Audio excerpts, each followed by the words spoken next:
folks, so we're going to talk about chapter 34, so pediatric emergencies. So pediatric patients differ anatomically, physically, and emotionally from adults. So our pediatric patients are not just little small adults, and we can't think about them that way. There's so many differences. There's so many different things that we have to take into account when we're treating peds. So they are not small adults, and that's even your advanced pediatric courses will tell you, don't think of kids as small adults, okay? Illnesses and injuries and their responses to them vary based on age or developmental level, and you'll see as we start to break down some of the age groups and categories, some of the different things to expect and encounter and different assessment techniques, okay? Fear of EMS providers and pain can make the child difficult to assess, so being able to build rapport with these pediatric patients, build rapport with their parents, do a good systematic assessment and approach to these kiddos, make your job a whole lot easier, okay? So once you learn how to approach children of different ages and what to expect while caring for them, you'll find that treating the pediatric patient also offers some very special rewards, okay? So that's, you know, in the EMS world, we don't deal with a whole lot of pediatric patients on the norm. We just don't. So, you know, these kiddos just kind of get, you know, plopped in here and there, run a few calls, take a transfer, this, that, and the other. But if you go about this like you go about any other assessment, or, you know, if you get in a routine, you make it systematic, you remember all the key things that help assessing children easier, you know, things like getting down on their level, you know, learning that with certain age groups, you know, starting your assessment at the feet and working your way to the head, you know, helps you build rapport, makes things a lot easier for you instead of just being right up in their face to start, okay? So kiddos can be, you know, like I said, it can be very rewarding to run these patients and have these interactions, but these also can be some of the scariest and most tragic and traumatic calls that you run, okay? All right, so communication with the patient and family is very important, okay? Especially your younger children. So the parents, the caregivers are gonna be your biggest asset on scene, typically, okay? Most parents can tell you everything about their kid upside down and backwards, you know, down to how much they weighed at their last doctor's appointment, all the things. Most of your parents are super helpful when it comes to getting information about these kiddos, okay? Sometimes caregivers need emotional support. So, you know, a kid that's critically ill or injured, a lot of times these folks, you know, this isn't something that they commonly deal with. They've got their little bitty, you know, 6-year-old kid that's been hurt and injured, and they're distraught, they're upset. So being able to build rapport with family and the patient will make your job a lot easier, okay? So, you know, one of the things I was always told is that the best thing, the skill that, if you want to master a skill as a paramedic, the skill to master is the ability to remain calm, okay? Because it sets the tone for everything that happens on your scenes, okay? So you as an EMS professional always must remember to remain calm. And in these situations, try to keep the parent calm, which in turn is going to keep the child calm, keep your partner calm. You'll be able to maintain control of your scene, okay? So this allows you to be efficient. Always remember to be professional, respectful, be sensitive. There's even times where you may have to deal with having the discussion with family about a child that has died. So you have to be able to be empathetic. You have to be able to think thoughts through and think your words through thoughtfully and be able to be supportive of these folks in their moment of need, okay? All right, so we consider a pediatric patient a child anywhere from birth to 18 years of age, okay? So if you think about that, it's a very broad, wide range, okay? And every stage of life in childhood brings with it different things. So physical changes, emotional changes, we're gonna delve through some of that, okay? So infancy is defined as the first year of life. So first month after the baby is born is the neonatal or newborn period. So from 0 to 2 months, what do these kiddos do? They eat, they sleep, they poop, repeat, okay? They're a little cute, cuddly slug for those first couple months of their life, okay? Cannot tell the difference between parents and strangers, so these kiddos don't have the stranger danger. Crying is their main mode of expression, so a baby that's inconsolable, that's been crying for an extended period of time, and mom tells you he's been a super laid back baby, he sleeps well, all the things, but he's just been inconsolable for the last couple hours and he's running a fever. Something's wrong with that baby. You need to do a further assessment, figure out what's going on. Okay. All right, so 2 to 6 months, so persistent crying, irritability, or lack of eye contact can be an indicator of serious illness, because in that age, they start to notice mom and dad, notice people that they're around frequently. They start to get a little bit of a perception of hey, someone that I'm not used to. Not necessarily the stranger danger, but hey, I'm checking this person out. I've never seen them before, okay? So a depressed mental status, so you have a baby that's lethargic, that's a significant finding. You need to delve into it, figure out why, okay? Or a delay in development, okay? So this is where you need to ask mom and dad the questions, was there problems during the pregnancy? Was there problems at birth? Is there some underlying medical condition? Find out what that baby's baseline is, okay? 6 to 12 months may cry separated from parents or caregivers. These kiddos understand the stranger danger at this point, okay? So sometimes allowing those kiddos to stay in mom and dad's arms is super beneficial to you as the EMS provider trying to do a good assessment on these kids, okay? Trying to keep them calm, trying to, let mom, or dad be involved in the assessment and the care is going to make things a lot easier for you. Again, persistent crying or irritability, mom tells you, he's a laid back baby and he's had a fever and he's been crying for 2 hours and I just can't calm him down. You need to delve into, do a good assessment, figure out what is going on, okay? All right, so with infants, observed from a distance, so we use what we call the pediatric assessment triangle. So this assessment starts as you walk into the room or wherever it is that you're walking into, okay? You're taking in everything, the environment, the physical appearance of, where you're at, the physical appearance of the parents, the physical appearance of baby, okay? It's, you're taking in that broad view, okay? So you're looking for work or breathing. You're looking for their overall general appearance. Does this baby look sick or not sick? It's that first initial 30 seconds, sick, not sick, okay? All right, so provide sensory comfort. So, kids that have binkies or their favorite little stuffed teddy bear, or they're a kiddo that totes a blanket around, whatever it is, ask mom and dad, hey, do they, what comforts them? Well, they like a binky. Okay, well, let's get a binky. Let's, if you have a kid that's not critical, that's not a immediate, make sure that you work through and do all those things. Obviously, there's times where you have kids that are so critical, you don't have time to worry about that. You're needing to treat life threats, address an airway, breathing, circulation problem. We're not worried about the binky, okay? All right, make sure that you explain procedures to the parents or the caregiver, okay? But, especially a lot of first-time parents, if you say, for instance, I really like to check the baby's blood sugar, make sure, you have a baby that hadn't been eating and drinking well, or, just appears a bit off, and you're like, well, I think checking the blood sugar would be good. Well, when you come at a small infant with a lancet to prick the bottom of their foot, it may freak a caregiver out. So you need to make sure that you're talking through what you're doing, inform the parent, inform the caregiver. Obviously, this is probably going to elicit, some crying, but it'll be short, it'll be quick, and it's important that we get this. You have to be good at communicating through these things. All right, so the toddler. So after infancy, so from 1 year of age to 3 years of age, a child is called a toddler. So they experience rapid changes in growth and development.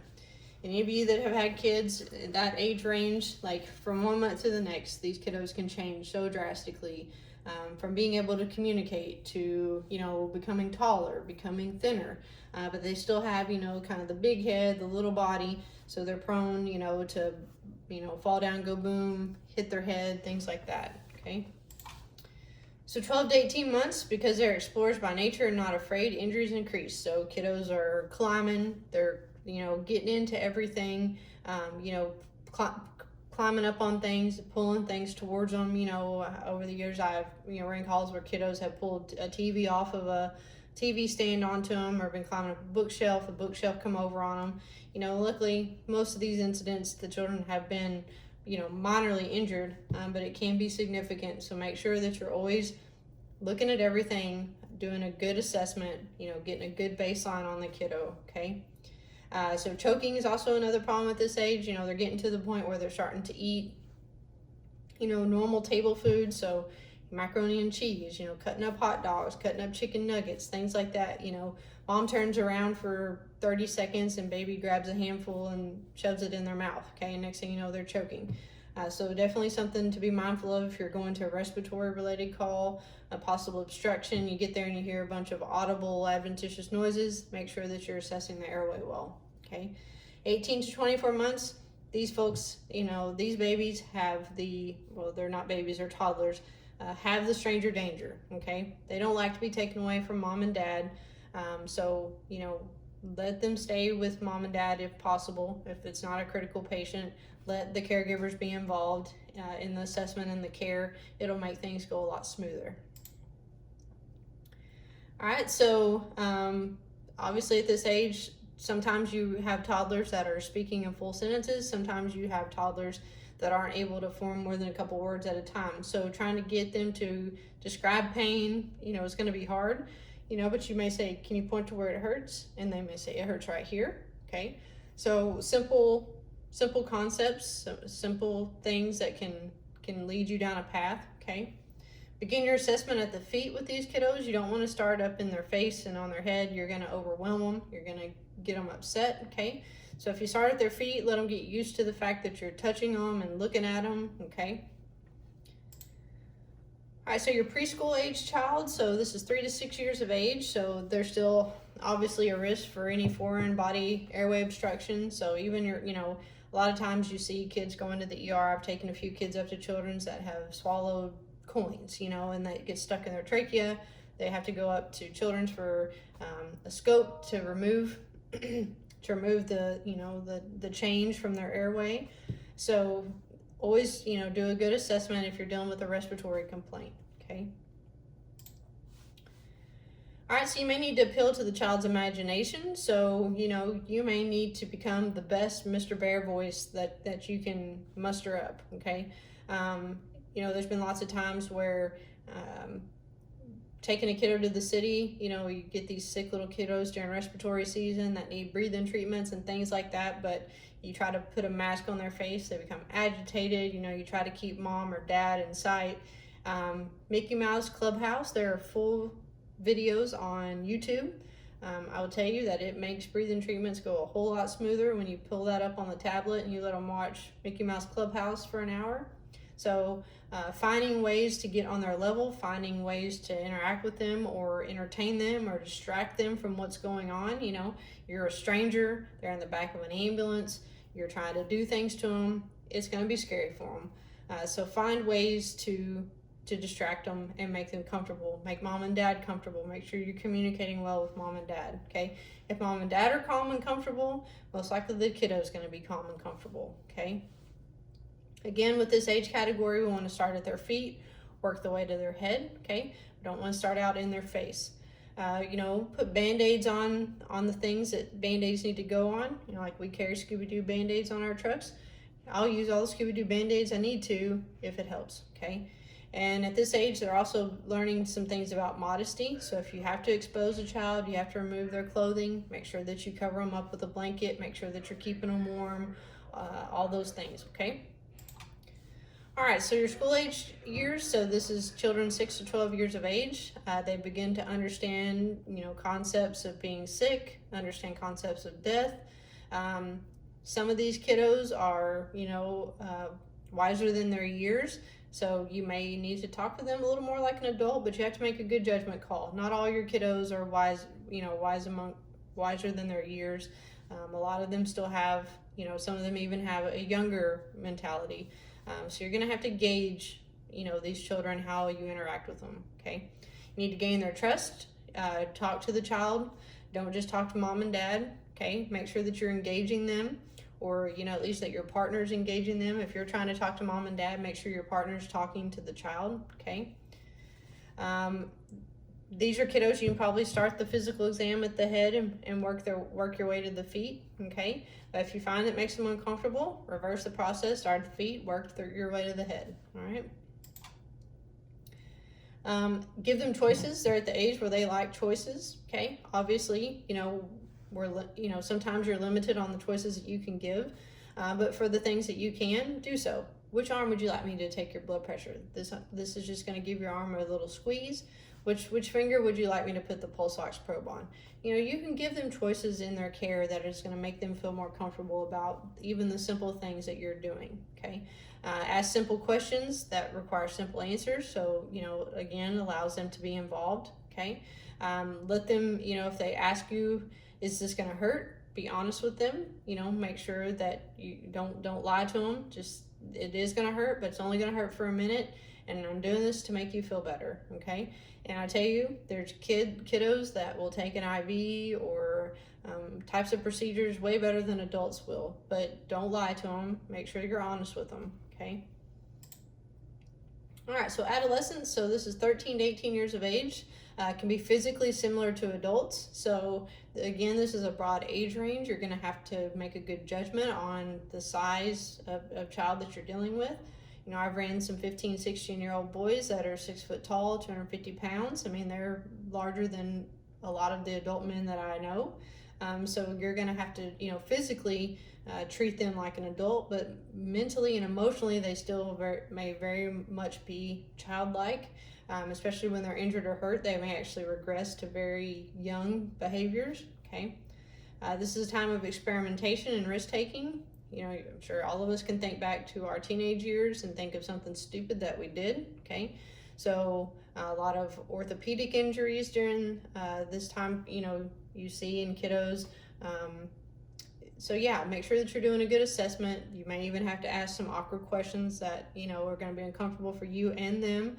It may be that you need to, be mindful of your audience to get good answers. So, make sure you're not asking them these questions in a room full of people, okay?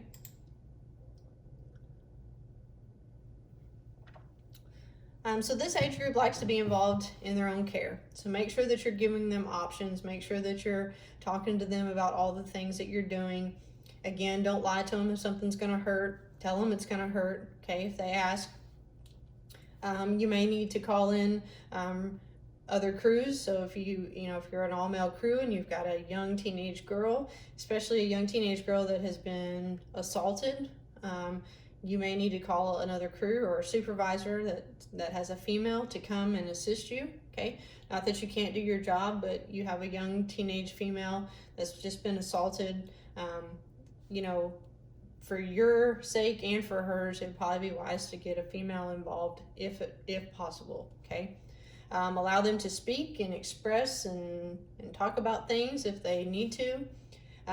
Again, yeah, there is the issues with teenage pregnancy that you may have to address. You may have to ask those uncomfortable questions, or you may have a teenage girl that is obviously pregnant, been involved in a motor vehicle accident, or been involved in an assault, or just general sick person call.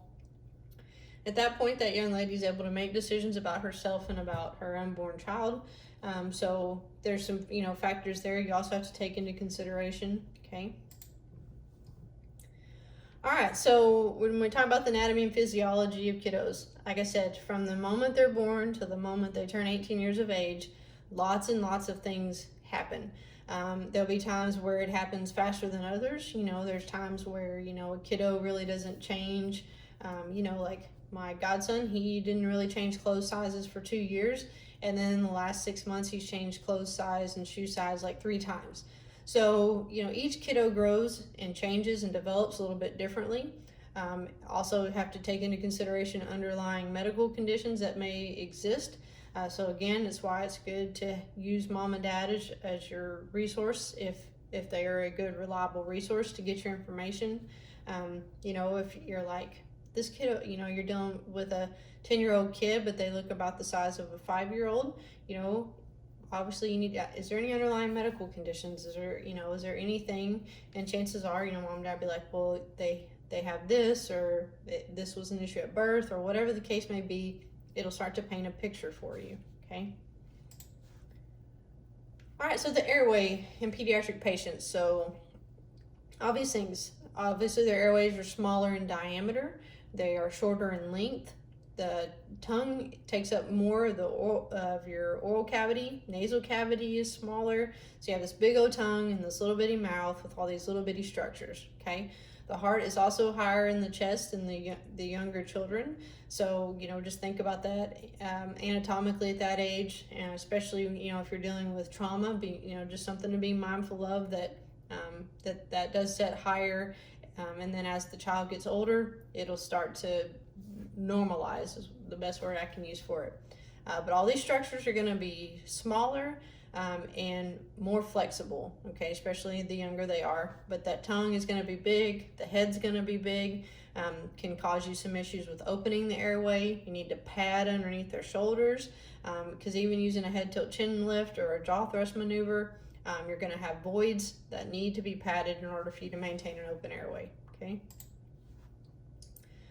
All right, so the glottic opening is higher and positioned more anteriorly, so that means that it's closer to the top, right, closer to the surface.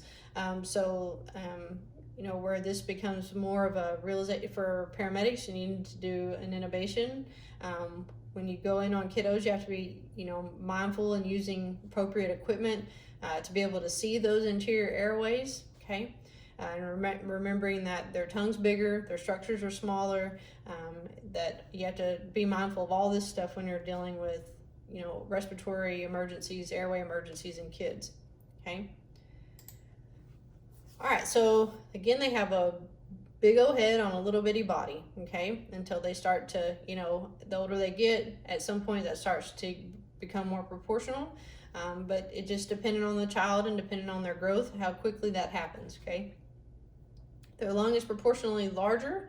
They have a floppy U-shaped epiglottis, okay? So the epiglottis is also larger in children compared to the size of the airway structures. The rings of the cartilage in the trachea are less developed, so they're more susceptible to being damaged, okay? So they're not as rigid, they're more flexible. There's narrowing funnel-shaped upper airways, okay? So all these structures are smaller in diameter. So children have oxygen demand twice that of an adult, okay? They burn through sugar and through oxygen way faster than we do.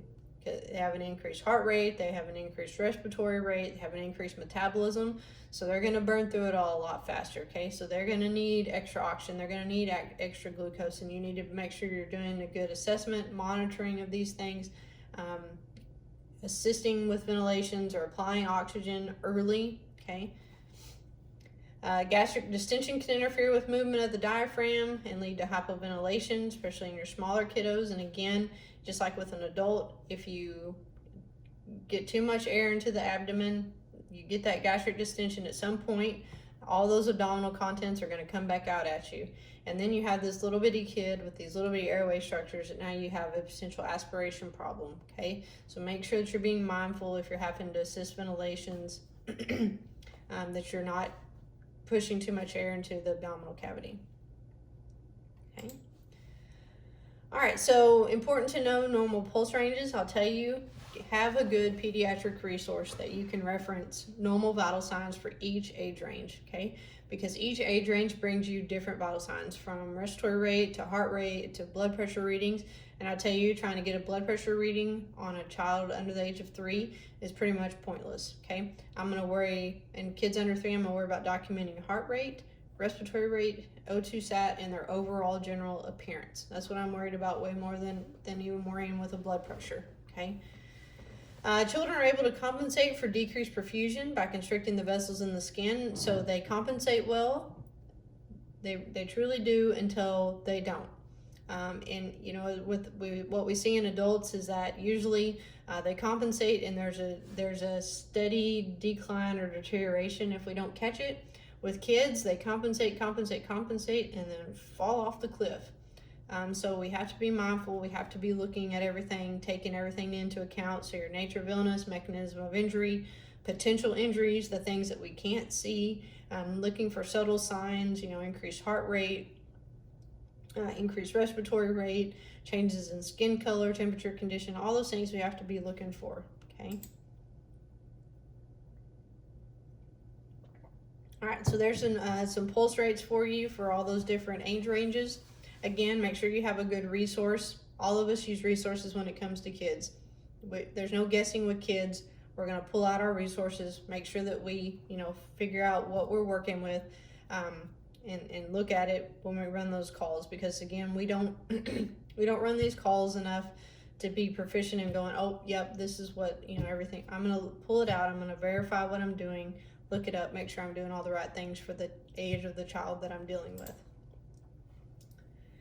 All right, so the pediatric nervous system is immature, underdeveloped, and not well protected. Okay, so the head to body ratio of an infant and young child is disproportionately larger. Okay, so this means that, especially when we're talking about head injuries that cause damage to the neurological system, the prevalence or the ability for them to have more significant head injuries and nervous system injuries in this age category is greater. Okay, they have that big old head on that little bitty body. All right, so they're more prone to fall down, go boom, hit their head.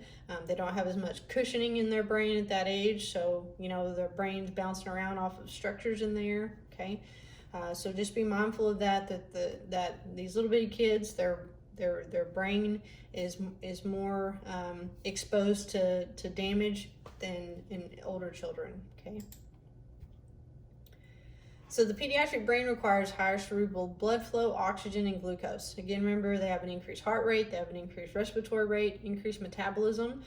So we have to be mindful of making sure that we don't allow a kiddo to wind up with a secondary brain injury due to our wrongdoing. So becoming hypotensive, becoming hypoxic, becoming, having low blood glucose. All these things we have to make sure we do a good assessment, applying oxygen, checking a blood sugar, calling for an ALS intercept. All those things we have to be mindful of, okay? Spinal cord injuries are less common. If injured, is more likely to be an injury to the ligaments because of a fall. For suspected neck injuries, perform manual inline stabilization or follow local protocols. Okay, so again, in these kiddos, we carry pediatric C-collars. Make sure you're appropriately sizing them and placing them. On infants and small children, especially if we're talking about a motor vehicle accident, I like to just roll up some towel rolls, put on each side of their head, leave them in their little, infant carrier, and secure their C-spine that way.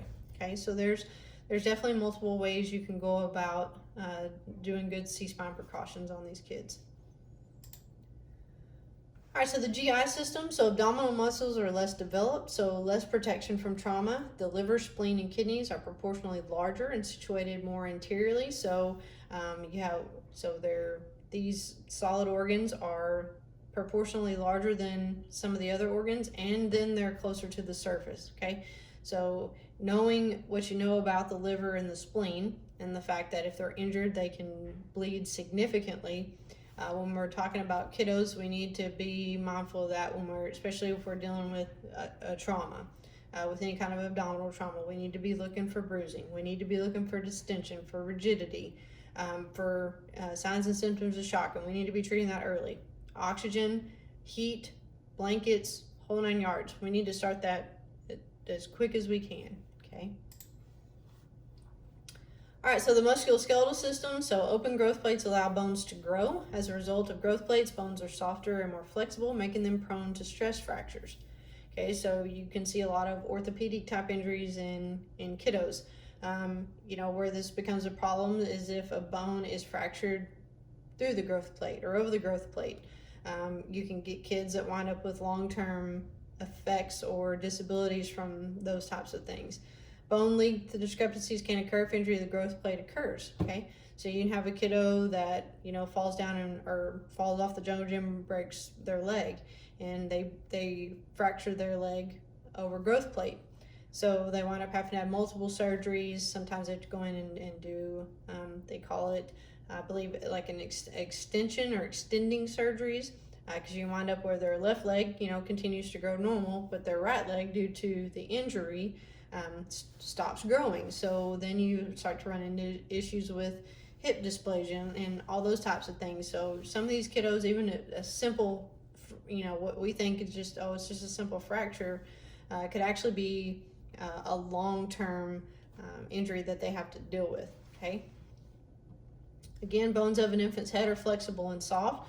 So remember that, as a newborn baby, obviously, their head has to be able to flex in order for them to be able to make their way through the birth canal.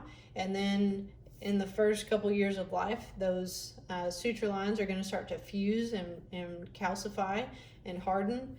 So it's just something to be mindful of if we're dealing with trauma in the young or the infant children, that those suture lines are not solid, they're not calcified. So make sure you're doing a good assessment there, okay?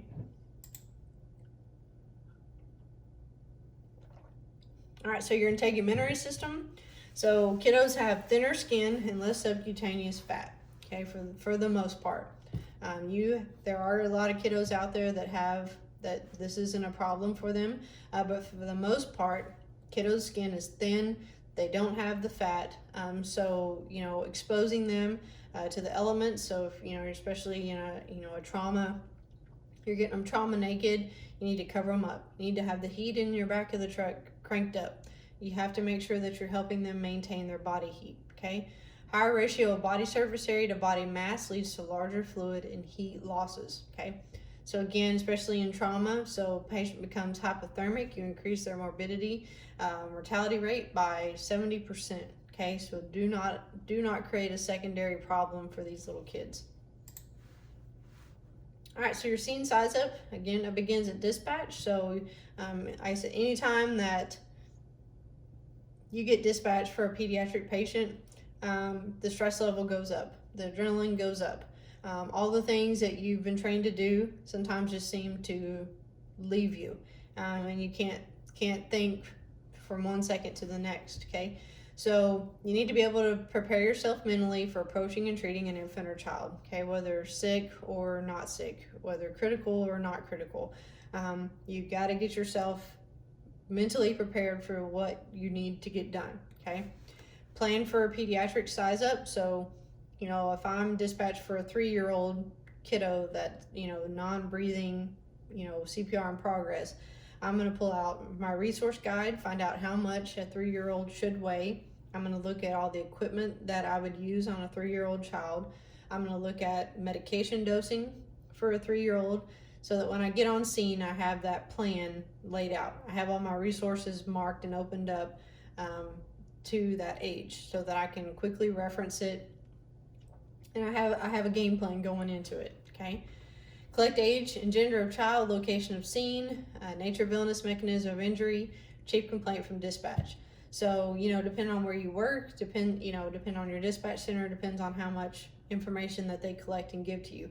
Our dispatch here in Johnson County, they are able to get a lot of good information as long as the call taker is cooperative, okay? Scene safety, we've kind of beat this into you folks. Make sure that the scene is safe for you and your partner first and foremost, okay? All right, so traumatic scene where the child is unresponsive or too young to communicate, assume the injury was significant enough to cause head or neck injury. So we need to be making sure we're taking good C-spine mobilization, doing a good, primary assessment, checking for life threats, all the things, okay?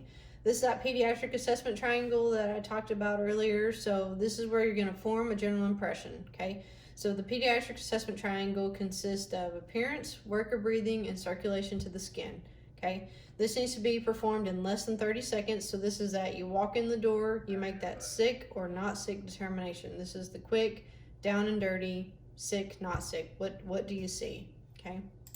I like that they put this in here. Does not require equipment, okay? So we're looking at appearance. So are they sitting up and tracking you? Are they lethargic and limp in mom's arms? Are they breathing normal? Are they using all their accessory muscles? Do you note nasal flaring? Or are they barely breathing? Is their skin look pink, warm, and well perfused? Or are they cyanotic and pale? Okay, these are what you see. You don't need any tools to tell you, oh, their oxygen saturation is this or their heart rate is that. You can look at them and tell whether they're sick, not sick, critical, not critical. Do I need to do something right now, or do we have time to do a more detailed assessment, okay? All right, so from the pediatric assessment triangle findings, you'll decide if the patient is stable or requires urgent care, okay? If unstable, assess ABCs, treat life threats, and transport immediately, okay? So do not delay care on a pediatric patient while waiting for numbers from a piece of equipment. You start the treatment and the care early, especially when it comes to respiratory stuff. So the majority of your cardiac arrest in pediatric patients is precipitated by a respiratory emergency, okay? So don't let a kid become hypoxic and cyanotic and not treat it right in front of you and allow them to go into cardiac arrest. So treat those things, those urgent needs early, okay? All right, so make sure that you're doing a good primary assessment, okay? Hands-on. Also, here they have A, B, C, D, E. So your D stands for disability. Your E is for the environment. Okay, so add some factors in, some things to think about. Make sure that you're taking in the global picture of what's going on your scene. All right, so make sure we're assessing the airway. Make sure it's open and patent. A lot of times, especially during respiratory season, RSV, pneumonia, bronchitis, things like that. Especially first-time parents, they'll have a baby that gets a cold, at a month old, little baby has a cold, and, they've got the bulb syringe at home, but being a first-time, they're just terrified. They think they're going to do some kind of harm by, suctioning the mucus and the gunk out of their little noses and mouths. So a lot of times it's just simple, like they just need their airway suctioned, okay? So don't be afraid to use those bulb syringes and suction their airway so the little kiddo can breathe better, okay? All right, so breathing assessment, you're gonna look, listen, feel, okay? You're looking for chest rise and fall. Is it adequate or is it not adequate, okay? Circulation, so, we're gonna be feeling for a pulse. So on your smaller kiddos, we're gonna be checking a brachial or a carotid. In your older population of children, you can start to assess a radial pulse, okay? All right, so tachycardia may be an early sign of hypoxia because the body's, so the body's trying to move red blood cells around, but if there's no oxygen attached to those red blood cells, the patient's going to become hypoxic. So noting that the patient's tachycardic, noting that the heart rate is outside of the normal range for that age group, will be a huge early indicator for you. You get these kids on oxygen, okay? Start trying to correct that problem. Make sure you're assessing their skin color, temperature, condition, cap refill. That stuff tells you a tremendous amount of information without ever using any kind of equipment, okay? All right, so disability, so use ABPU or the pediatric GCS. So, on these calls, I'm probably going to resort back to ABPU. Are they alert? Or are they alert to verbal, alert to painful, or are they unresponsive? Okay. Check pupillary response. We're going to check for any kind of movement. Is it purposeful, meaningful movement, or is it disorganized? Okay. Pain, if we can determine what type of injuries or where the pain is, we need to do so. This is also going to depend a lot on the age and development of the child that we're dealing with. All right, so exposure or environment. So this is where, getting hands-on, making sure that you're looking over the kiddo real well. Make sure that you're keeping them warm. Don't let them become hypothermic on you. Heat on the back of the truck. Blankets, if you're removing clothing, you must keep them covered, okay? Make sure that you're preventing heat loss here. All right, so making transport decisions. So, as a BLS provider, if you have a critical, unstable pediatric patient, it may be that you need to go to the closest facility for stabilization and then they can transfer from there. Or, you have a stable patient that needs to go to a pediatric facility, making good decisions there based off of what your findings are on the scene, what their history is, what their chief complaint is, what their level of consciousness is. You have to make a good determination here. All right, so, we have a lot of, also a lot of like special needs kids living in our communities now. Lots of kids that used to not, live very long are now living years at home with specialized equipment. So those kiddos, most likely they're going to need to go to that pediatric facility straight from the scene. Those parents and caregivers are going to be your greatest asset because they have to be ultimately proficient with all the equipment and all the care before they leave the hospital and bring that kiddo home. So make sure that you think those things through. Yeah, they're sick, but I think I can get them to the facility they need to go to. Or they're so unstable, we've got to stop, and then they can transfer them later on to that facility that they ultimately need to be at, okay? All right, so when we talk about properly securing kiddos for transport, there's lots of different options out there, especially nowadays. There used to not be so many options. We used to do lots of really silly things like putting the mom on the cot, putting the kid in her lap, and putting the cot straps on, transporting to the hospital. That was a really bad practice, okay? So those of you that have done your clinicals, you've probably noticed the captain's chair has a portion that folds out that becomes a car seat. It's a good option for a little bit bigger children. For your babies under 6 months of age, it's not really a very good option. We also carry the PD mate that connects to the cot. That's a good option for those smaller kiddos. I ultimately like, if it's available, to use their own car seat. Secure it appropriately to the cot, secure them in a seat that's comfortable and fitted for them. Ultimately, if they've been involved in a motor vehicle accident, they recommend that you don't use a car seat that's been involved in a motor vehicle accident, so you may have to improvise there. But like interfacility transports, that's usually the first thing I ask. Do you have your car seat with you? You do? Great. We're going to secure it to our cot, secure them in the car seat. That's going to be the most comfortable way for that kiddo to ride. All right, so kiddos who require spinal immobilization, just remember that if you do ever find yourself in a situation where you are spinally immobilizing a kiddo onto a long spine board or a short board or whatever it is, that you do good padding, because there's going to be lots of voids underneath the small of their back, underneath their thighs, underneath their head and their shoulders. Do good padding so that you don't make an issue worse, okay? All right, so history taking. So this is going to depend on the age of the child. So obviously your infants, toddlers, younger children, you're going to need to be able to get information from mom, dad, caregiver. If you're dealing with a preschool age child that's at a school, they should have most schools should have a good information sheet on each child. So you're going to have to gather information from someone other than the kiddo, okay? And your older children, your adolescents, teenagers, they're going to talk to them. They're going to be able to tell you things.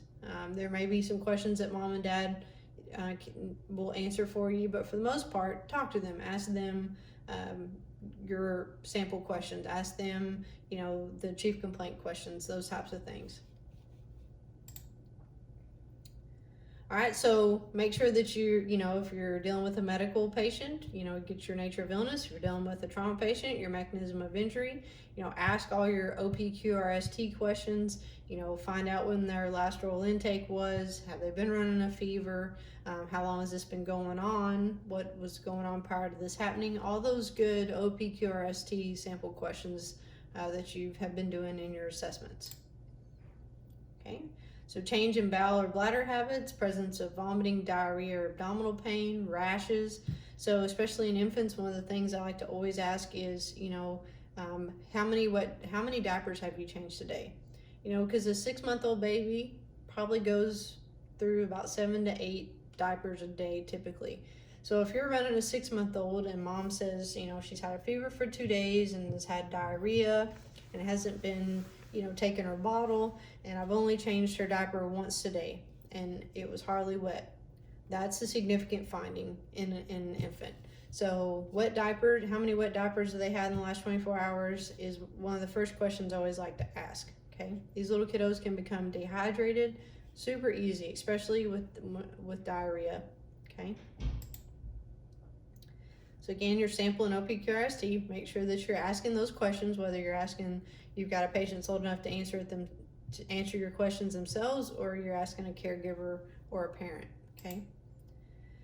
Physical exam, so your secondary assessment, again, depending on the age of your child, you may need to go from a feet to head approach or a head to feet. So just depending on what the child is comfortable with, how much you've built rapport, depends on how systematic, how you go about it with each patient, okay?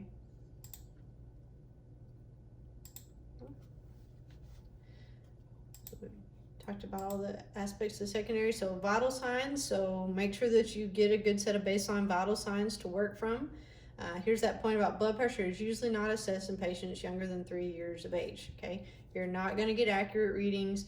It's not something that is significant as in your older patients, your adults, geriatrics.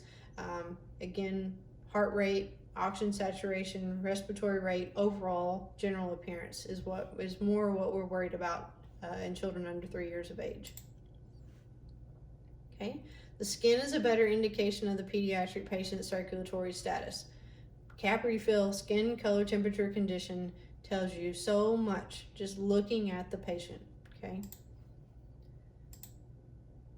All right.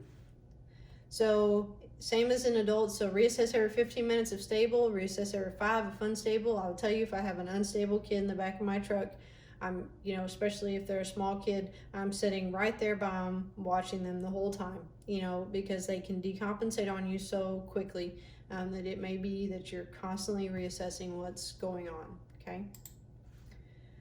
Intervention, so make sure that you're communicating with the patient if they're at an age where you can explain things to them, especially make sure that you're communicating with parents or caregivers of younger children. I ran a 6-year-old not very long ago that her head and upper chest were ran over by a hay wagon doing a hay ride, and her mom is an OB nurse, and she was able to get in the back of the truck, and she was more calm, cool, and collected than the other EMS providers on that scene were.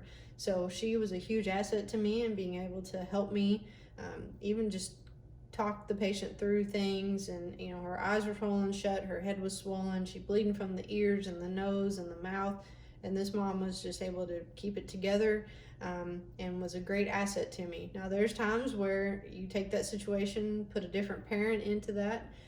They may not be able to handle that. They may be hysterical. They may not be able to help you manage things. So you may have to remove them from the situation in order to provide good patient care. Okay. Make sure that you document things well. I tell you that if especially a pediatric death or an abuse case or a neglect case, those are definitely things that you could definitely wind up in court, given a deposition or testifying. So make sure that if you're dealing with certain types of incidents when it involves pediatric patients, that you're documenting things well, okay? All right, so respiratory emergencies. So respiratory problems are the leading cause of cardiopulmonary arrest in pediatric population. So failure to recognize and treat will lead to death, okay? So if you have a pediatric patient that's in respiratory distress, that's working hard, has been working hard for too long, and you do not address it immediately and you let it go, you're gonna find yourself in a predicament, okay? Patient must work harder to breathe and will eventually go into respiratory failure if left untreated. Treat respiratory emergencies in children early, okay? In the early stages, you may note changes in behavior such as combativeness, restlessness, and anxiety. So an altered mental status. You have a kiddo with an altered mental status, you need to start fixing something right then and there, okay? So looking for signs and symptoms of increased work of breathing. So effort to breathe whenever you're concerned with respiratory failure, so effort to breathe decreases. So they go from breathing 40 times a minute to breathing 8 times a minute with poor chest rise and fall, with an altered mental status, skin color change. You have a kiddo that's going into failure. You need to start assisting their ventilations, attach to high flow oxygen, do all the things just as quick as you can to try to correct something, get them turned around before next thing you know you're working a code on a kid, okay? All right, so patient may experience periods of apnea. If you're dealing with failure, heart muscles become hypoxic. Respiratory failure does not always indicate an airway obstruction, okay? So there can be lots of underlying things. Pneumonia is one of the leading causes of death in children. There's some, underlying chronic medical conditions that you can run into. Ultimately, make sure that you identify and treat respiratory problems early. So again, a condition can progress from distress to failure rather quickly on you. Okay, so again, being mindful, doing a good initial assessment, getting that supplemental oxygen started early. If you need to assist their ventilations, do so. Okay. So airway obstruction. So especially your younger age groups, they like to put everything in their mouth. So be mindful of that. If you're called a respiratory distress call, years ago, when I was still an EMT, ran a call with a medic, and we walked in the house, and this little kid was literally squeaking every time he took a breath. And what it was, he got a hold of a squeaker out of some kind of a toy and swallowed it. And he literally was squeaking every time he took a breath. The random things that kids can find and put in their mouths, it just never ceases to amaze me what kiddos can get into. Okay, so make sure you're doing a good assessment, especially kids once they start crawling. Once they start crawling, they're mobile. Don't ever completely eliminate an airway obstruction until you've done a good assessment. Okay. All right, so blood, vomit, or other secretions can cause severe airway obstruction in kiddos, so make sure you're suctioning that stuff early, clear their airway. Okay. Infections such as croup and epiglottitis, so this causes swelling of the airways, causes excessive drooling. These are going to start to cause you a lot of issues. With your croup and epiglottitis, you're going to hear things like stridor and a still-like barking cough. It's going to sound terrible coming out of this little bitty kid. Okay. All right, so a foreign body airway obstruction may be partial or complete. Okay, so do a good assessment. Find out, are they moving air? Do you just hear a lot of, adventitious audible noises, but they're still moving air well? Keep them comfortable, don't agitate them. You can transport them to the hospital for, some more definitive care to help you remove an obstruction. Or do you have a patient with a complete obstruction? They're no longer moving air and you need to start performing a Heimlich maneuver. Okay. All right, so kiddos that can understand, encouraging them to cough to try to clear the airway, but if they're not old enough to understand that, you may make it worse. So just make sure that if you are going to instruct them to continue to forcibly cough and try to clear their own airway, that they can understand what you're asking them to do. Okay. Again, if you have a complete obstruction, so the Heimlich maneuver on your children, on the kiddos, the back blows and chest thrusts, a kiddo becomes unresponsive, pulseless, and apneic with an airway obstruction. You need to make sure you're starting CPR with ventilations. The only modification you make is that every time you open the airway to give a breath, you look for the obstruction. If you can see it and can easily remove it, then do so. But we do not do blind finger sweeps for airway obstructions. Okay. All right, we just talked about that.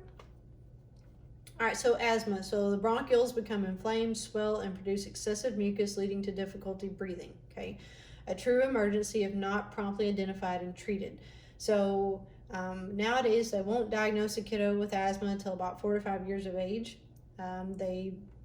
They have this whole list of things that have to occur before they will diagnose a child with asthma.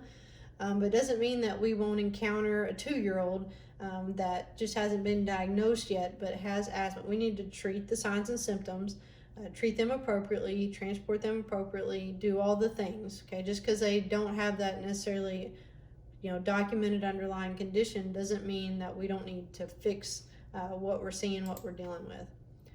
Pneumonia is the leading cause of death in children. Pneumonia is a general term that refers to an infection to the lungs.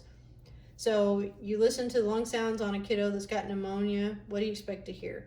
You're going to hear crackles or rales, bronchi, whatever term relates with you. Typically it always starts in the bases. If it has progressed, those sounds will continue to work their way up as fluid and gunk and mucus fill up the lungs, okay, which is a bad thing. So make sure that you're doing a good assessment, starting oxygen therapy early, getting them to the hospital to definitive care. They need antibiotics. They may need more advanced airway, breathing, respiratory support, okay? Croup, so it's infection of the airway below the level of the vocal cords, usually caused by a virus. So croup is typically viral, seen in kids between 6 months and 3 years of age. It's contagious, so pass it amongst kiddos. So you have 2 or 3 small children in a home, you can wind up with the whole house full of croup. So most of the time you're going to hear stridor or a very distinct seal-like barking cough. You hear it one time, you're like, oh, yep, that's what it is. A lot of people go with the old wives' tales, home remedies, take the kid outside in the cold air or run a hot shower and take them in with the steam. This usually is worse at night. And typically, sometimes parents will try to treat it at home and then it just gets out of control and then we're called and you are dealing with a sick kiddo. So epiglottitis, this is a bacterial infection of the soft tissue area of the vocal cords. Incidence decreased since development of the vaccine, but we've seen a resurgence of this since the early 2000s due to the anti-vaccine population or people migrating here from foreign countries. So, whatever your stance is on vaccines, it's what it is. But we have seen a recurrence. It's become more prevalent since early 2000 because people are scared of vaccinations. So it has reared its ugly head, and it's something we see more commonly than we ever had before. Okay. Epiglottis can swell to 2 to 3 times the normal size. So you think about the diameter and how small those airway structures are in pediatric patients. You take an epiglottis that is already large for that child, and then it swells 2 to 3 times. It's pretty simple to think of how quickly this can become a problem, okay? These kiddos, when you walk in, they look sick. You're like, this kid's sick. They're typically in a tripod position, or they're head bobbing, or in some kind of awkward position trying to relieve some of the pressure that they're feeling. They typically, their tongue is hanging out and they are drooling excessively. Not like a kid teething drooling, like excessive amounts of drool, okay? So these are kids that you want to keep calm, provide blow-by oxygen. If they're a younger child and doing anything to them is going to agitate them, it may be best that mom or dad carries them out to the ambulance. You put them in mom and dad's lap, and you nice and easily ride to the hospital while mom or dad holds an on-air breather mask close by to do some blow-by oxygen, because you want to keep these kids calm. You don't want them to get agitated. You don't want this airway to swell shut on you, okay? Get them to the hospital. They're going to wind up using, some type of gas to sedate these kiddos, to take them to the OR, okay? This will be an airway nightmare if this kiddo's airway swells shut. So the least amount of stimulus, don't agitate them, keep them calm, keep parents calm. This is a load them up and go to the hospital nice and easy, okay?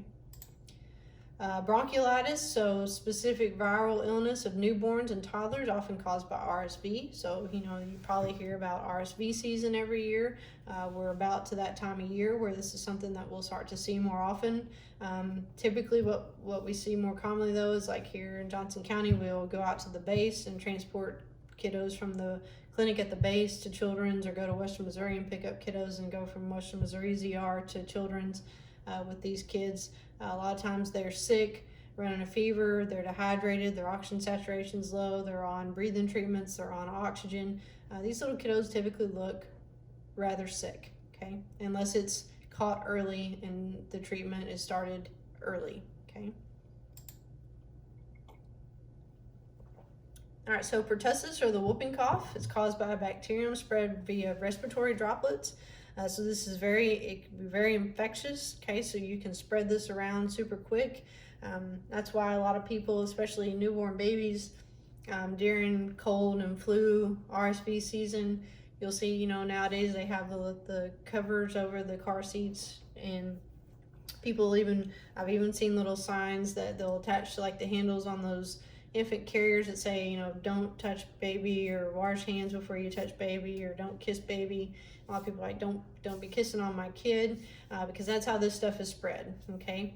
So we want to make sure that their airway is patent. We want to keep them calm, transport them, provide oxygen, okay? Make sure that you're also using good appropriate PPE so that you're not taking this and spreading it, okay?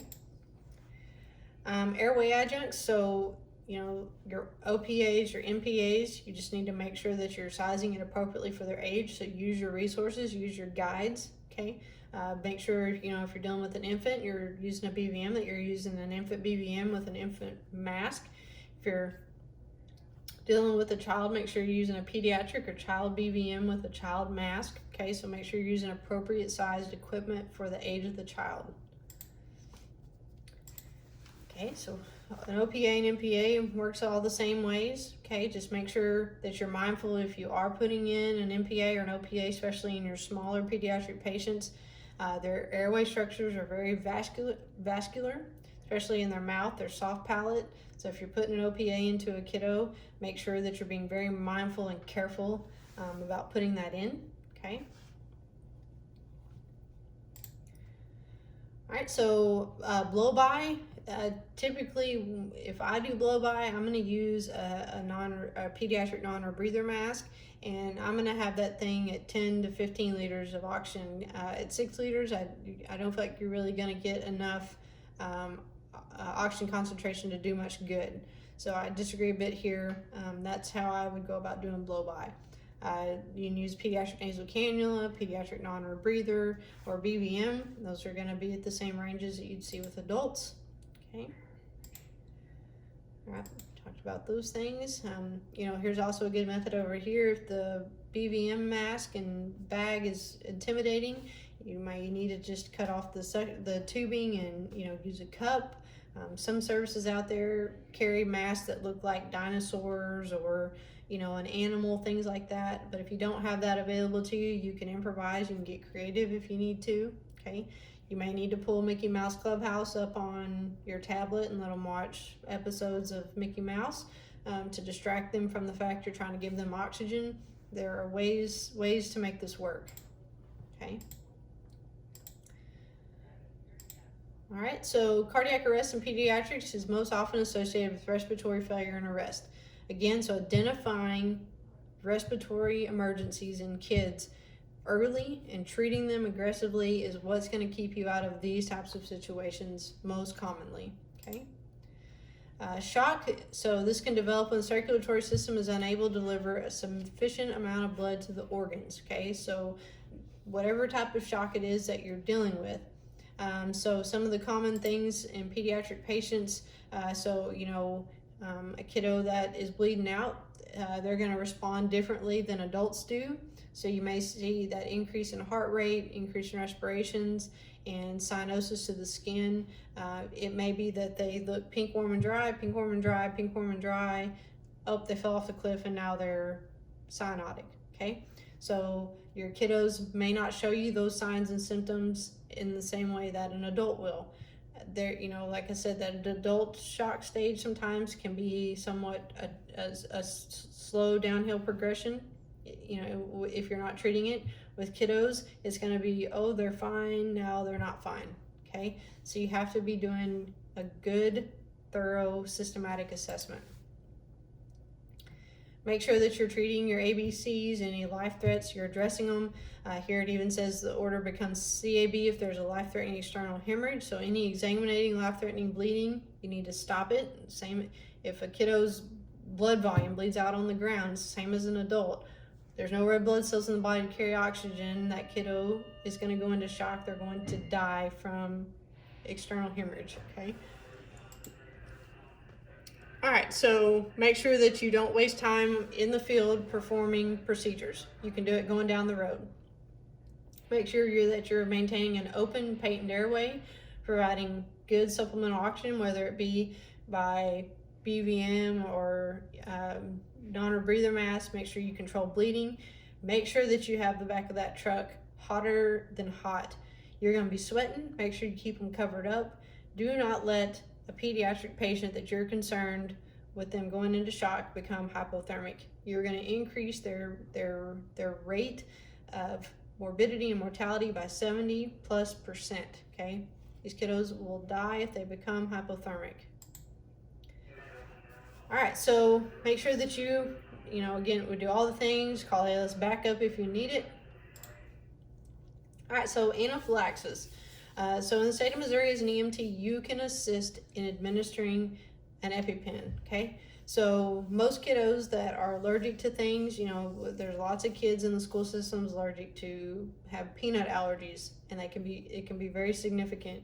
Or there's kiddos that are allergic to bee and wasp stings, things like that. But peanut allergies, food allergies is huge in the pediatric population in school systems. Most of these kids, though, have been diagnosed with these allergies. They'll have an EpiPen in their backpack. The school nurse will have an EpiPen. Mom and dad keep an EpiPen on them. So ask the parents, ask the school nurse, are they allergic to something? Yeah, they're allergic to peanuts. And, last time they had an anaphylactic reaction and their airway swelled shut. Like, that's significant information that you need to obtain rather quickly, okay? All right, so bleeding disorders, so hemophilia. So this isn't something that's very common. I've seen it one time in my career in a pediatric patient. Had a little boy out on the base that had hemophilia. He was, new parents, this is their first kid. We would get called quite frequently. Anytime, any fall down, go booms, we'd get called, which, there's obviously a general concern here. So it's hereditary for the most part. It can be severe. Depends on how early it's caught, what type of preventative measures are being taken. Predominantly found in the male population. Like I said, the kiddo that I've seen was a little boy.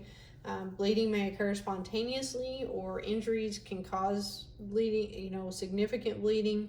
Their blood does not clot. So again, that's why this little kiddo, he probably lives in bubble wrap nowadays. But it's definitely something to be mindful of. Most of these parents are going to tell you rather quickly, know what it is, and know that, it can greatly increase their risk of going into shock and bleeding to death, okay? All right, so an altered mental status in a kiddo. So you need to assess all the things, okay? And you look at this table over here and you're like, well, alcohol and opiates and all these things. Well, here's the thing: is there's parents out there and they're just parents that suck. And your opiate drug abusing parents, when they're all strung out, do you think they care about where they leave their pills or their drugs or their alcohol bottles? They don't. So kids can get into these things, okay? Poisonings. I swear that most little kids under the age of 5 years old have no taste buds because some of the things that they ingest, most of us would immediately spit out. Well, they drink half the bottle, okay? So just because you're dealing with a pediatric doesn't mean that you can count this stuff out. Or they got into grandma's pills, okay? Grandma takes a beta blocker and the kiddo took half of the bottle of beta blockers. That is a pucker factor, oh God, we need to go right now, okay? You don't need to call poison control for that. All right, so making sure you're doing a good thorough assessment, find out if they've gotten into something, what it is. Have poison control's number saved in your phone so you can call them and find out how to handle an ingestion of whatever it is that they've ingested, okay? All right, so seizures. So manifest in a variety of ways. Subtle in infants with an abnormal gaze, sucking, and or bicycling motion. Okay, so they'll literally, think about riding a bicycle. That's what you might see. More obvious in older children with repetitive muscle contractions and unresponsiveness. Okay, so you can have kiddos that get diagnosed with epilepsy. They're on medication, things like that. And you also can deal with the other spectrum of febrile seizures. Seizures brought on by a sudden spike in a fever. It's the body's way of trying to protect itself, reset itself, okay? All right, so here's some common causes of seizures. Over here is this table in your book to look through, okay? All right, so longer and more intense seizures take longer for the imbalance to correct itself. Okay, so you may have a kiddo that is what we call postictal, so their brain and their body have not caught back up with each other. So they can be confused, they can be lethargic, minimally responsive, and just depending on the patient, depends on how long that postictal period lasts. Okay. Recurring or prolonged seizures should be considered life-threatening. Okay, so we call this status epilepticus. This is something that can be a life-threatening emergency. If you're dealing with a seizure that will not stop, you need to have ALS on the way. You need to go to the closest facility and get that managed.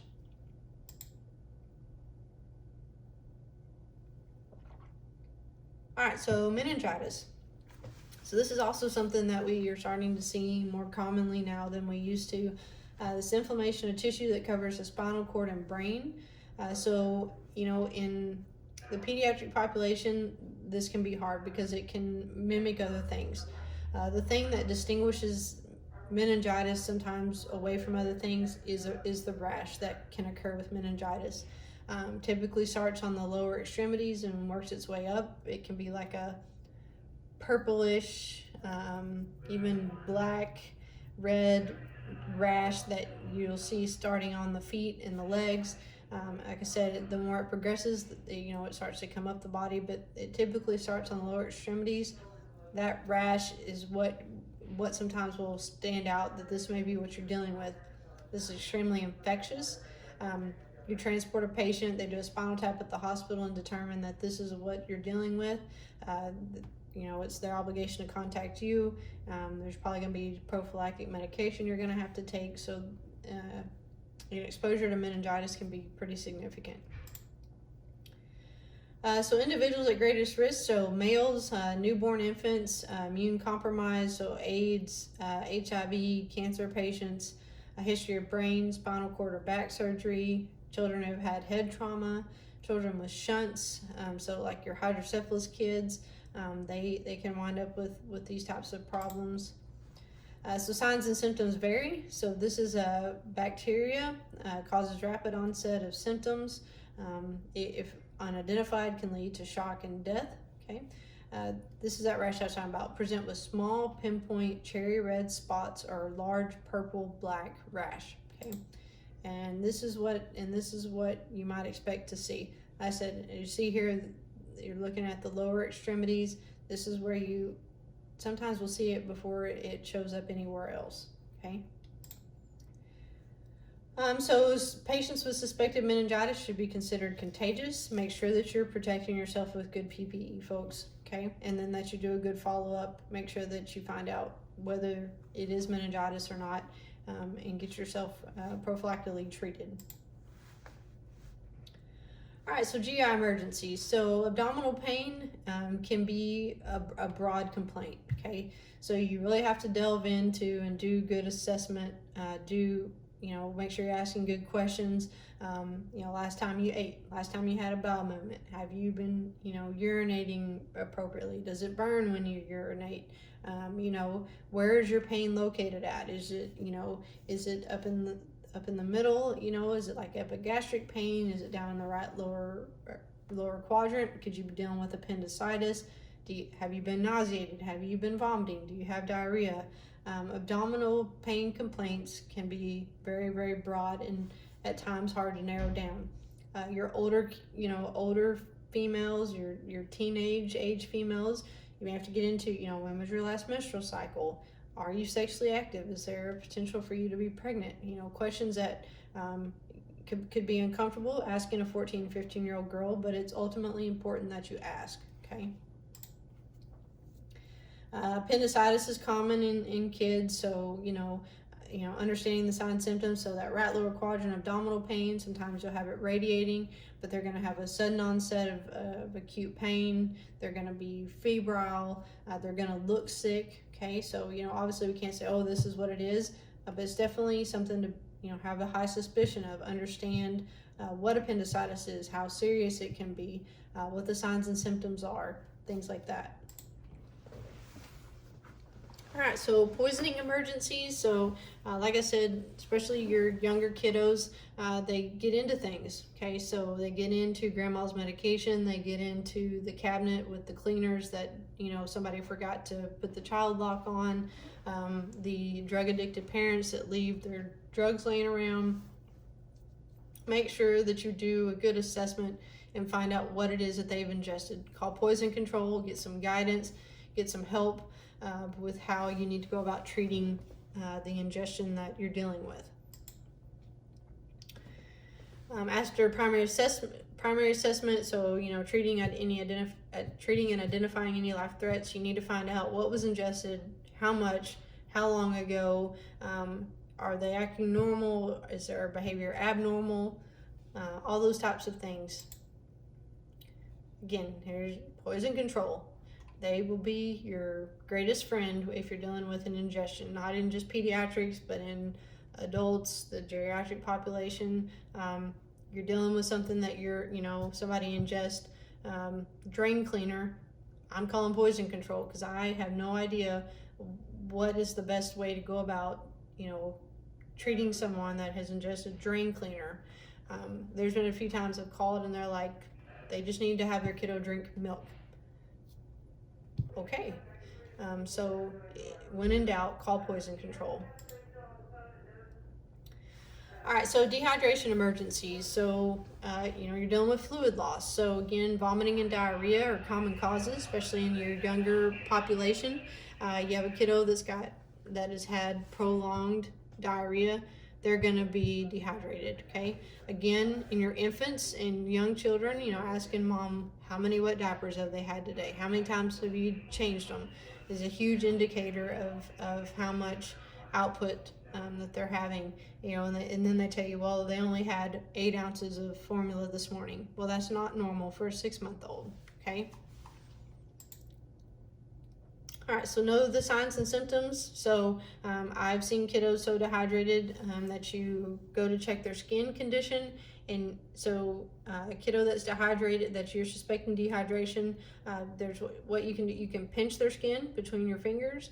And I had a kiddo one time that was so dehydrated, I pinched his skin, and it stayed the way I pinched it, or we call it skin tinting.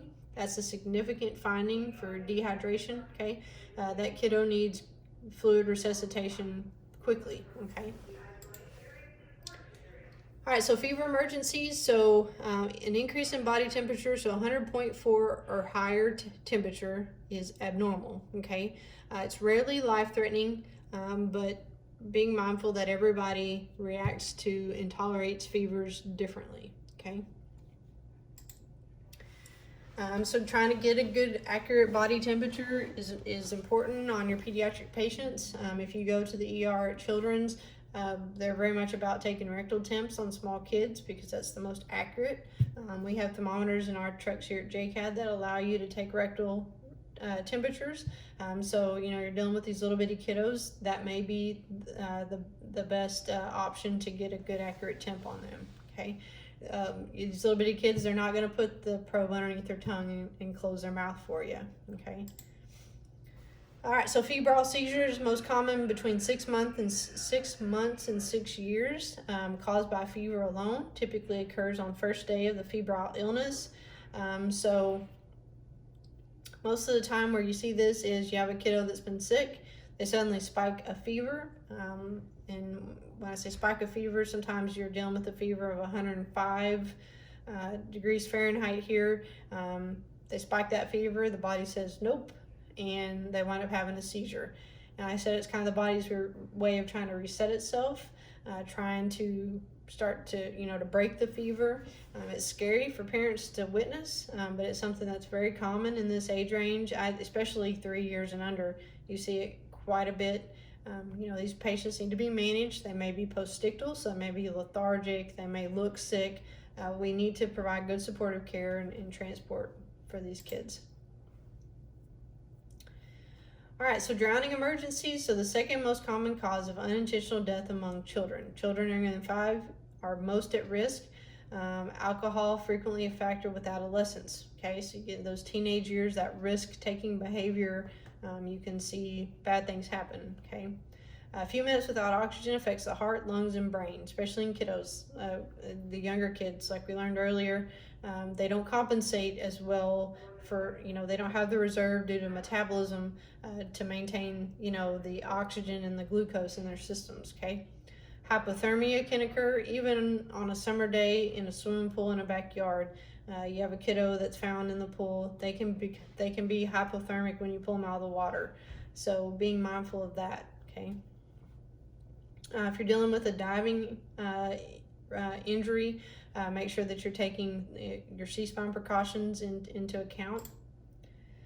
Okay, signs and symptoms will vary based on the type and length of submersion. Okay, so it's going to be very dependent upon what you're dealing with, how long they were submerged, the temperature of the water, the outside ambient temperature. Lots of things go into how you deal with these types of emergencies.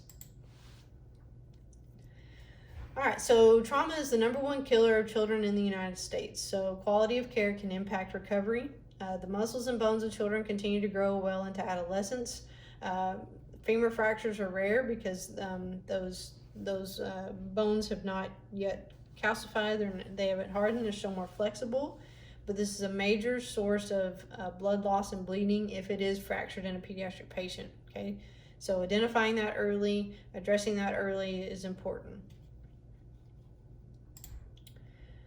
All right, so locations of injuries may be different. We see this with, like take for instance, like a vehicle versus pedestrian involving a child. If a 6-foot adult is struck by a car, where they typically hit, they're going to take the blow to their hip and pelvis and lower extremities. Their head may be a factor. If they come onto the hood of the car and struck the windshield, something like that. Your little bitty kids, where are they going to take the brunt? They're going to take the brunt to their head, their chest, and their abdomen, okay? So you're going to potentially be dealing with a lot more significant injuries with a child in that instance than you would with an adult, okay? So just depending on the mechanism of injury that you're dealing with, okay? All right, so injury patterns. So this is important for you to understand. So children can dart out in front of motor vehicles without looking. Again, in your vehicle versus pedestrian with kids, your head, chest, abdomen are gonna be, your zones that take most of the energy in those little kids. Okay, kiddo riding a bike, things like that.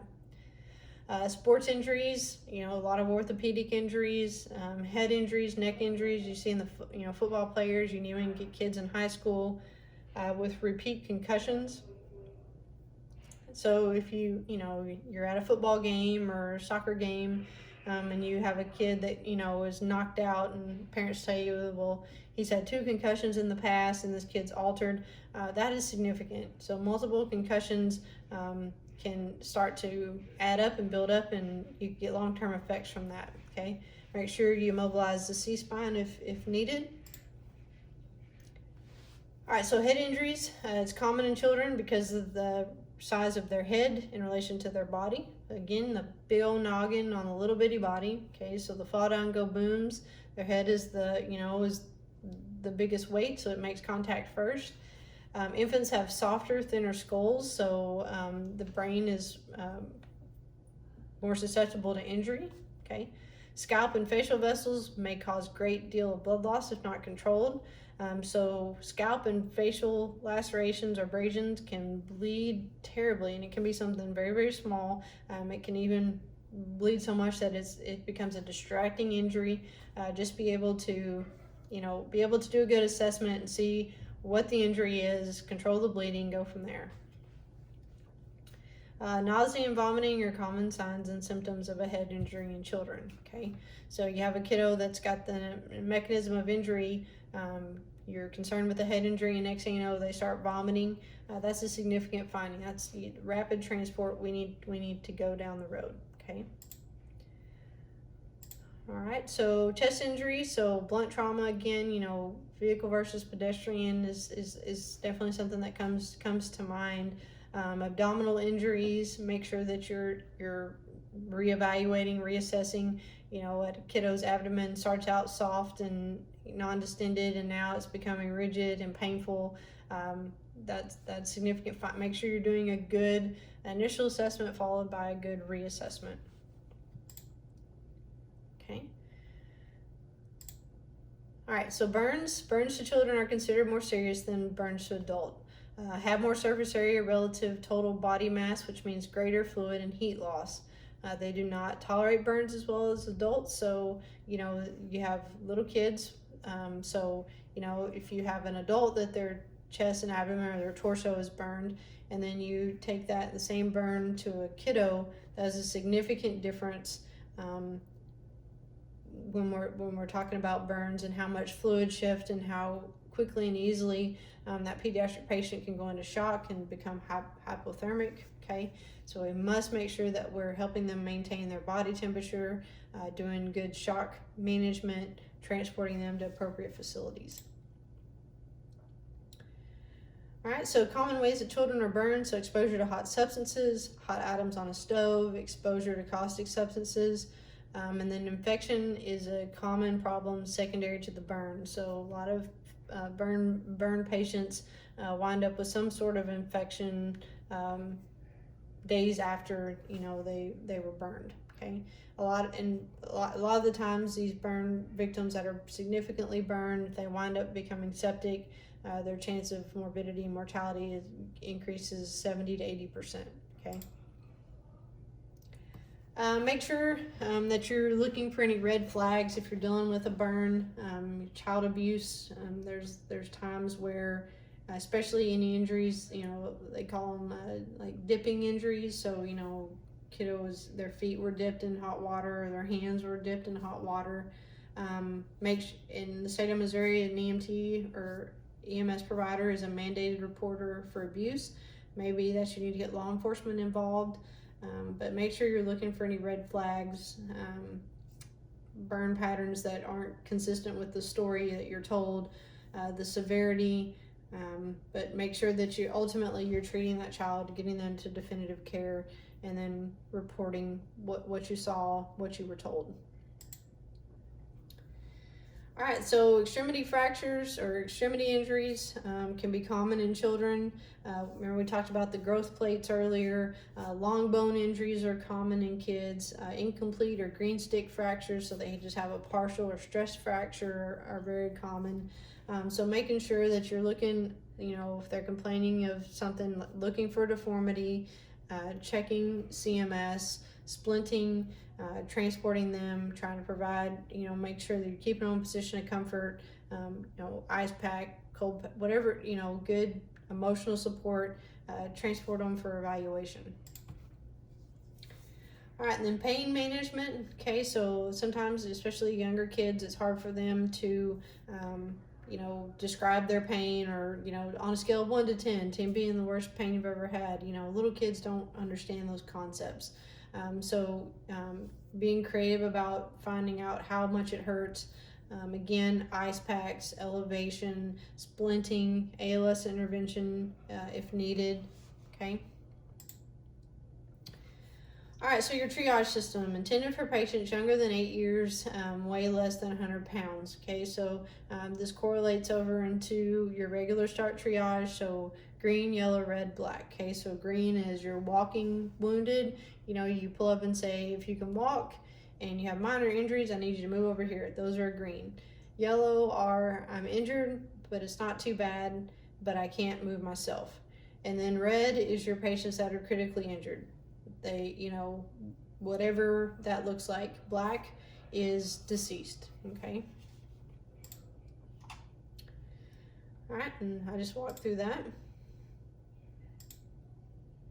Okay, here's the algorithm that you use for that jumpstart triage. It looks very similar for the start triage in the adult world. Okay. All right, so child abuse and neglect. So unfortunately, this is something that at some point in your career you will most likely deal with. So any improper or excessive action that injures or otherwise harms a pediatric patient, including physical abuse, sexual abuse, neglect, and emotional abuse. Over 500,000 pediatric patients are victims of abuse annually. That number is staggering. And like I said, you will, at some point in your career will see it. Many suffer life-threatening injuries. If abuse is not reported, it's likely to happen again. So you may be the only advocate that that child has as an EMS professional that interacts with them or has an encounter with them. Again, you are a mandated reporter in the state of Missouri for child abuse and neglect, also elder abuse and neglect. You don't have an option. You have to call and report it. It is part of your duty. It's part of being a good patient advocate. You have to call and report it. So signs of abuse, so you'll be called to homes because of reported injury to a child. Child abuse occurs in every socioeconomic status. Be aware of patient's surroundings, document findings objectively, not subjectively. So write down what you saw, what you heard, what the patient told you. You can't put your opinion in here, and I will tell you that when you find yourself in a situation where you're dealing with an obvious child abuse case, whatever it looks like, those moments, it will be very hard to remind yourself to remain calm and professional, okay? So you must do so. Ultimately, remember to advocate for that child, provide them good care and transport. If you're having parents or caregivers that are uncooperative and not wanting the child to be transported, you may need to get law enforcement involved to get them to the care that they need, okay? So ask yourself the following: is the injury typical for the age of a child? Okay, so you have a 6-month-old that can't walk yet, that's covered in bruises and multiple stages of healing. Okay, is that typical for a 6-month-old? Absolutely not. Okay, mechanism of injury reported, as is it consistent with the injury? Okay, they tell you, well, Johnny fell down a flight of stairs and landed on his arm, but he has bruising in multiple stages of healing. Okay, caregiver behaving appropriately. So is the mother distraught and her story matches, or do you have a dad that is aggressive and is like, well, I just called you here to treat my kid. I just need you to check him out, and just being real obnoxious and hateful and agitated. Evidence of drinking or drug use at the scene. Okay, so taking in the environment, taking in your surroundings. Delay in seeking care for the child. So you show up and this kid is knocking on death's door, and they waited to call, and state bruising in different stages, or burns to the hands and feet, or you take off their diaper and bruising or burns underneath their diaper. Okay. Good relationship between the child and caregiver or parent. So I'll tell you, one of the biggest red flags to me that I've seen in my career, and I've seen it more than I would like to have, is you walk into a home and you have like an 18-month-old or 2-year-old child, and you are a complete stranger. And that's the age range where stranger danger really starts to become full force. But you walk into a home and you have an 18-month-old or 2-year-old kid that toddles over to you and puts their arms up for you to pick them up, and they have no qualms about leaving mom and dad. And the more you interact with mom and dad, or the more you're in the home, you start to see why. Okay, and it may just be that mom and dad, the child's paid no attention, or it may not be necessarily. There may be some neglect there, not necessarily that they're being physically abused or sexually abused, but the child just may be being neglected. But that's usually a huge red flag when you have those kids that it's the super stranger danger age, and they just come over to you and they don't want to go back to mom and dad. They want to go with you. That's always a red flag for me. All right, so are there multiple injuries at different stages of healing? Any unusual marks or bruises that may have been caused by cigarettes, grids, or branding injuries? Are there several types of injuries, burns to the hands or feet that involve a glove distribution? Okay, so again, are they called these dipping injuries, where they dip their hands and feet just to a certain point in hot water or whatever the situation is? Okay. Is there an unexplained decreased level of consciousness? Is the child clean and have age-appropriate weight? Is there any rectal or vaginal bleeding? What does the home look like? Clean or dirty, warm or cold? Is there food? Okay, so it may not be that it's intentional neglect. Parents have fallen on hard times, but you arrive and it's January and it's 15 degrees outside and there's no heat in the home. The child doesn't have enough clothing on to keep them warm. They're dirty. You can tell they haven't eaten. It's not because necessarily maybe that the parents are bad parents, but it's because they've fallen on hard times and they don't have any options. But at that point, someone needs to intervene for those kids. I'll never forget, a few years ago, I was working in Holden, got called north of Holden, right off of 131, for an 18-month-old and a 3-year-old, I believe it was, that were found walking up 131 highway. Both of them only had a diaper on. They were dirty, malnourished, and just were walking up the side of the highway all by themselves. It got there, law enforcement got involved. It took 3.5 hours to find anyone that knew who the children were. The diapers they had on were completely, saturated.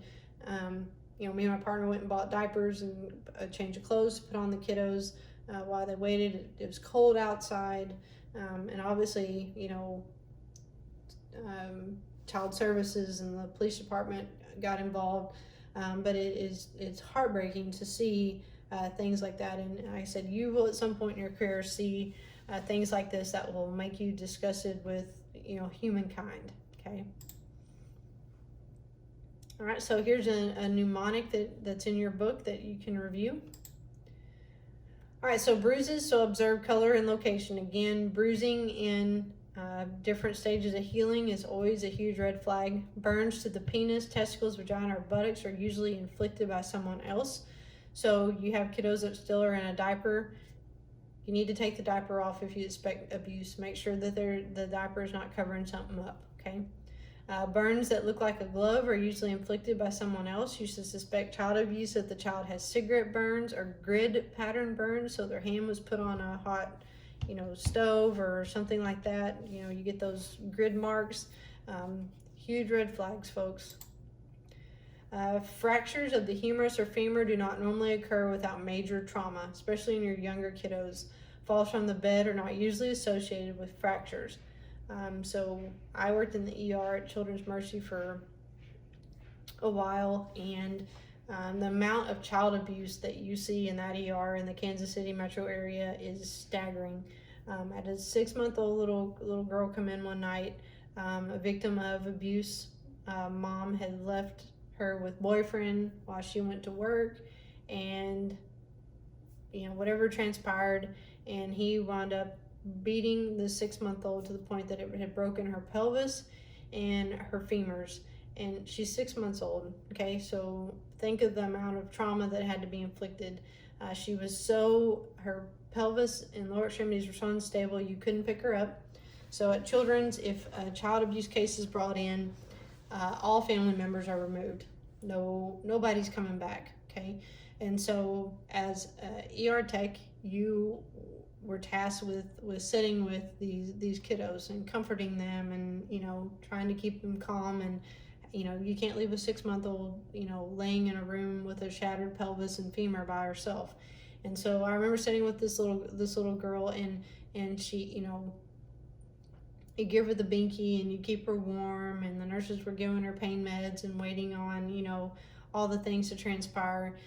But it's a very helpless feeling to sit there and not be able to pick up a 6-month-old baby that needs comforted because she's so broken. And so unfortunately, but being mindful and knowing that a shattered pelvis and a broken femur on a 6-month-old takes a significant amount of force and trauma. And knowing that and understanding that is important, okay? Shaken baby syndrome. Infants may sustain life-threatening head trauma by being shaken or struck. Shaking tears blood vessels in the brain, resulting in bleeding around the brain, okay? So depending on the significance of this, most of these babies either wind up with a traumatic brain injury or wind up not surviving. There may even be times where this has been so significant that when time EMS gets involved, this infant's in cardiac arrest. Okay, so this is a significant mechanism that you're dealing with this type of abuse. So neglect, refusal, or failure to provide life necessities. So water, clothing, shelter, personal hygiene, medicine, comfort, or personal safety. Okay. So again, taking in your surroundings, looking for red flags, understanding the family dynamics. Is this a single parent that lost their job and they're struggling? So their kid, they're homeless, living out of their car. Kids only eating once a day. They're not getting to bathe. That it's a bad situation and everyone involved needs help. Or is this it's a nice home in a nice neighborhood and this kid has been locked up in a bedroom with minimal food, water, and personal hygiene for months. These things happen. So look at the surroundings, look at the circumstances, watch for the red flags, okay? All right, so symptoms and other indicators of abuse. Abused children may appear withdrawn, fearful, or hostile. Should be concerned if the patient does not want to discuss how an injury occurred. Parents may reveal a history of accidents, be alert for conflicting stories or lack of concern. Abuser can be a parent, caregiver, relative, friend of the family. Especially with sexual abuse, it's always staggering at times when you hear stories and you find out who the abuser was, where these people can prey and plug themselves into these children's lives. And you can have parents that are completely oblivious that something is happening or going on until you as the EMS provider are like, this is a huge red flag. What is going on here? Okay. So you may be that child's advocate at that moment in time. Okay. All right. So again, here in the state of Missouri and in all states, an EMT is a mandated reporter of suspected abuse. Okay. You don't get an option here. You call and or you report any suspicion of child abuse. Okay. Supervisors need to, here at JCAD, I always make my supervisor aware that I called and reported it, just so that if child services showed up here questioning, they at least knew that I had called. But you don't have to ask permission. It is your duty to call and report child abuse. Okay.